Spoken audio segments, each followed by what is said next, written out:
Tough night on the glass throughout the night, but you guys were grabbing rebounds when you guys needed them most. What does that say about how you guys attacked the glass down the stretch? Yeah, I think, well, first of all, Bogey, DJ, and Trey, I think 6, and 4 defensive rebounds.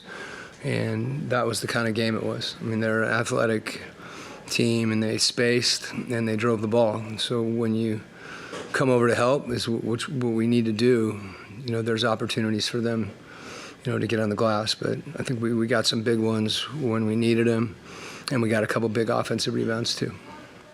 And then that kind of sequence with Onuaku where it potentially could have been a foul up, but he's still in the game. Just what does it say about his, I guess, mindset when he still kind of goes up, blocks that shot, and it leads to a transition bucket from Sadiq?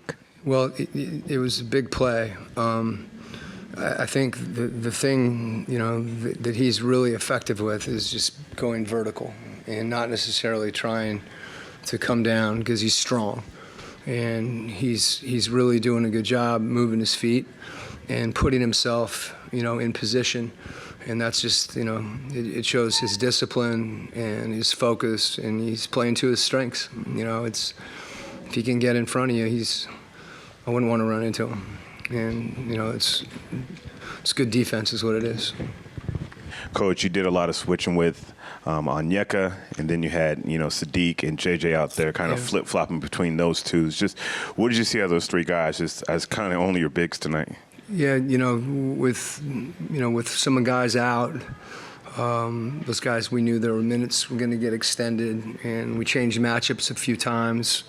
Green hurt us early when he was picking and popping, and then, those guys, switching made that harder. And as you said, I thought they did a really good job with that, not just switching to take away the pop, but staying in front of the ball as well and defending out on the floor. Coach, it seems like Sadiq has really put together a consistent string of games where he's just performed at a high level. Can you talk about what you guys have recognized in his game that's allowing him to perform at such a high level?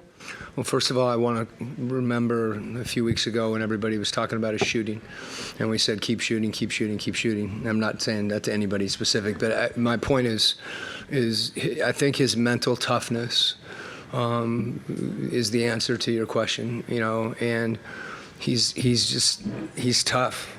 And, the fact that he's continuing to shoot the ball, even if he doesn't see it go in, shows that. His discipline on defense shows that. And, he's had a few possessions at the end of the game where he's crashed the offensive glass that have, won us games.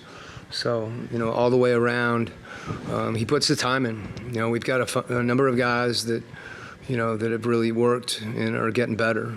And, you see that, with Sadiq's play. There's some merit to getting more and more comfortable playing with a group as well. He compares himself to the Joker. Can you see that in his game? Not Djokovic, but right. No, I know. He's got the green strand. Yeah. Well, I was the Joker for Halloween last year, so we have that in common. We can speak the same language. Which Joker is the question? The one from way back, Batman, Boom and Pow, or Joaquin Phoenix? I don't know. He is?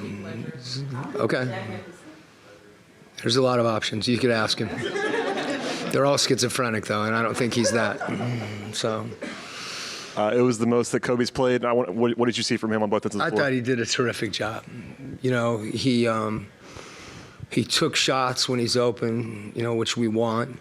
There was a couple possessions, most importantly, it's hard to stay in front of those guys. They're quick. And, he was down in a stance, moving his feet, had his hands out, was eating space, just fundamentally the things that, you need to do to be a solid defender in this league. And, to be thrown in the situation he was in tonight, he's ready. And we talked about this before the game. I think a lot of it has to do with playing in the G League. He's got a rhythm, and I've mentioned it before that, he's watching tape. They're not, as I know, fortunate enough to fly on a private plane. You're in Grand Rapids getting the first commercial flight out in the morning. And what that does is it allows you time, with your coach. And he's done a lot of film. There's a lot of things that he's doing. He's not just down there hooping. He's getting better, and he's been disciplined, and it showed tonight, and he really played well. You touched on mental toughness a little bit earlier when we were talking about Sadiq, but last night we talked about it as well with that Philly game and how some of those late stretches can lead to the mental lapses. I'm curious what you saw as far as a team collective mental toughness and the focus. Yeah, I felt like there was one possession, the palming call on Trey. And he was great. Trey got to the next play, and there was a couple things like that didn't go our way, but we responded, at important times. So, those things are that's how you win basketball games. Thank you, Coach. Okay.